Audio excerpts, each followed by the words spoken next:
In the underworld, there are rules, not written in law books, not preached in classrooms. They're etched in whispers, in scars, in ink on skin.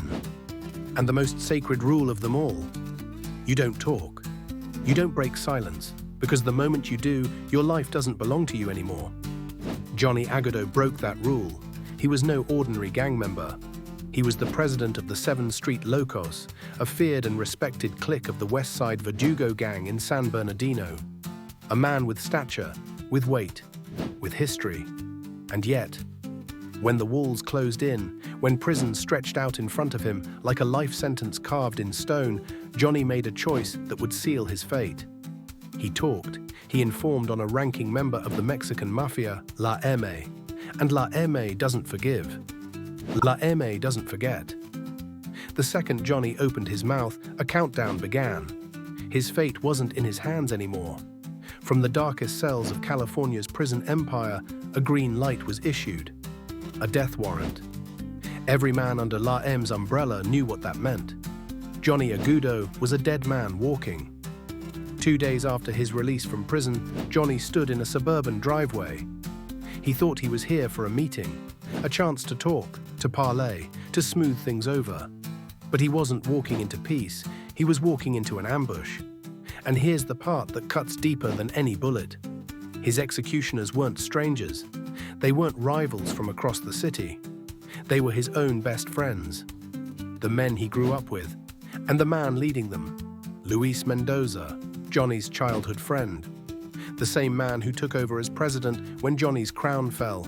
Standing nearby, trapped in an impossible choice, was Johnny's own brother, Gilbert, president of a different Verdugo clique, the Little Counts.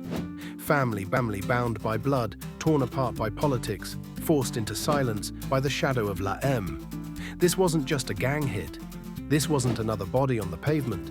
This was Shakespeare with blue rags. A tragedy written in betrayal, acted out on cracked asphalt, with the audience being every gang in Southern California. The story of a man staring down the barrel of a gun held by the friend who shared his childhood, and of a brother sanctioning his brother's murder to protect the collective. This was the dead president's case, the quadruple homicide that would forever scar San Bernardino. So the question is, how do we get here? How does a city once crowned an all-America city by the White House end up with the nickname San Bernardino?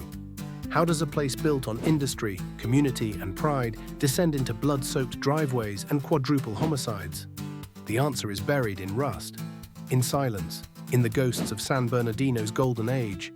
Picture it, the air alive with noise. The Kaiser steel mill roaring in nearby Fontana. Norton Air Force Base, employing 10,000 people, steady and strong.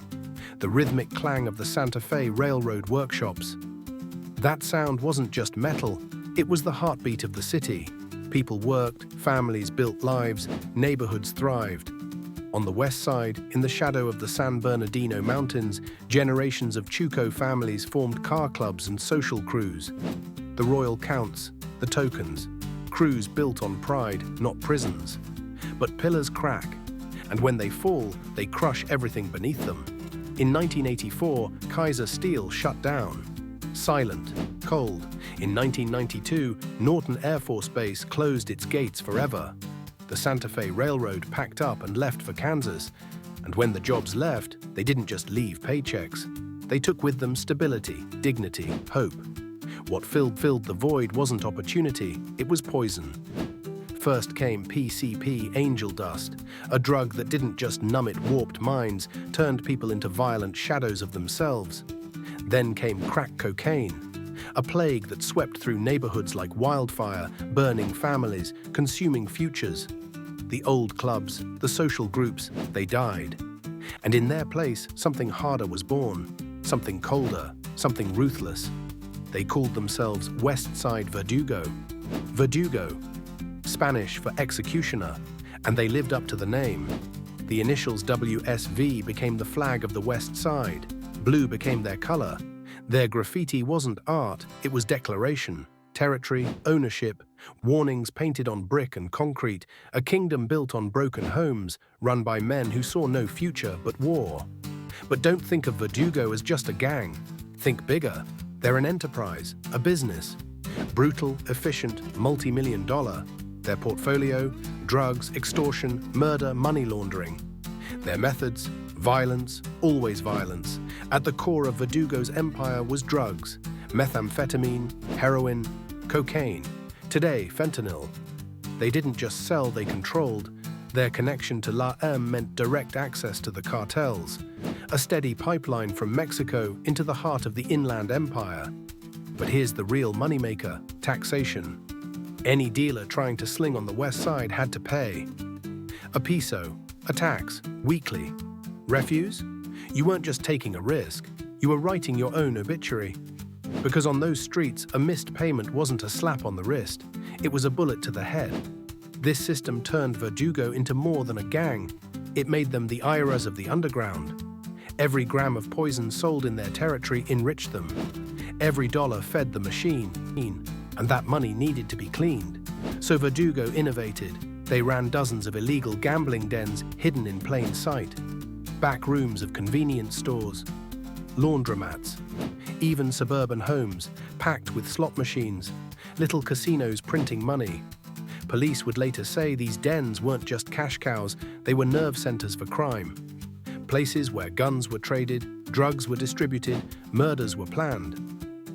Operation Westside Jenga in 2021 revealed the scale. Dozens of dens, hundreds of thousands in revenue, linked to homicides. And still, the machine ran. But empires don't survive without war. And Verdugo's story is a history written in enemies. Their rivalry with Northside Colton is textbook: two cities, two gangs, fighting over turf. Their battles with black gangs, like the Magnolia State Bloods and the five-time hometown Crips, shaped the multiracial war zone that San Bernardino became. It was during one of these conflicts, in 2006, that an 11-year-old boy named Anthony Ramirez was murdered. Shot dead at a school basketball court, a child who didn't wear colors, didn't throw signs, just caught in the crossfire of wars fought by men who had forgotten what innocence looks like. But the conflict that truly defined Verdugo was bigger than local. It was cultural. LA versus the IE, the Inland Empire's raw pride against Los Angeles arrogance. In the early 90s, when Eastside Tres tried to plant its flag in San Bernardino, Verdugo met them with fire. Violence. A line was drawn, and LA was told, "This isn't your city." Yet the most bitter war wasn't external. It wasn't outsiders. It was blood. Family, civil war, Westside Verdugo versus Southside Verdugo Flats. Same name, same roots, generations tearing each other apart. February 2012 showed the world what that hate looked like. Roberto Bubba Elizaraz and Angel Perez of Westside Verdugo came face to face with Emilio Huito Guerrero and Jeremy Figueroa of the Flats. What began as words, a handshake turned into a grip. A challenge ended in bullets. Angel Perez was shot 22 times. Roberto was executed on the ground. A war not of money or drugs, but of identity, of pride, of a name. But even that kind of hatred pales in comparison to betrayal. Which brings us back to Johnny Agudo. That driveway, that humid night. The green light on Johnny wasn't just a contract, it was a test of loyalty to La M.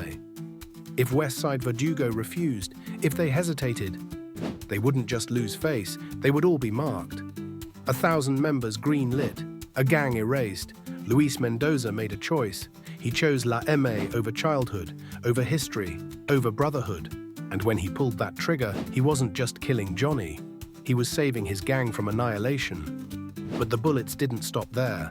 His accomplice, Freyland Renteria, sprayed an Uzi into the night. Gilbert Agudo, Johnny's brother, killed.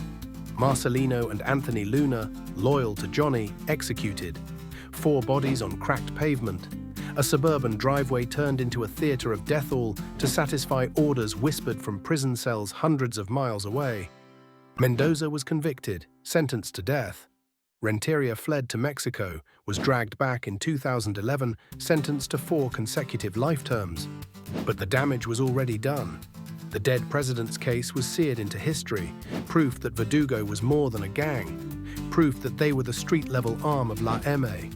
soldiers in a war bigger than themselves, and they kept proving it. In 2017, Carmen Rodriguez, wife of an incarcerated MA member, was assassinated with chilling precision, planned from inside prison cells, executed by Verdugo soldiers. Law enforcement tried to strike back. In 1999, a gang injunction targeted the 7th Street clique. The law made it illegal for them to even gather in public. In 2017, Operation Green Hand hit hard. 86 arrests, a web of prison-to-street communication unraveled. Then came Operation Westside Jenga in 2021. Hundreds of officers, 180 arrests, over 100 firearms seized, 30 illegal gambling dens dismantled. The numbers were staggering, the impact real. But let's be honest, you can't kill a ghost. Because Westside Verdugo isn't just a gang, it's the shadow of a city's broken promise. It's the child of lost jobs, shuttered factories, empty homes, streets flooded with despair. It's the executioner that San Bernardino itself unknowingly raised. Law enforcement can take soldiers off the street. They can smash gambling dens. They can stack indictments high. But the war for the soul of San Bernardino, that's different. That's not about guns and badges. That's about poverty, about hopelessness, about breaking a cycle that's older than most of the men pulling triggers today. And that's why this story matters. Because the dead president's case isn't just about Johnny Agudo, or Luis Mendoza, or Westside Verdugo. It's about us. About what happens when a city collapses, when opportunity dies, when an entire generation is told, there's nothing here for you. That's when gangs stop being gangs, and they start being kingdoms. So let me ask you this. Can San Bernardino ever reclaim its crown as an all-America city, or has the executioner already written its legacy in blood?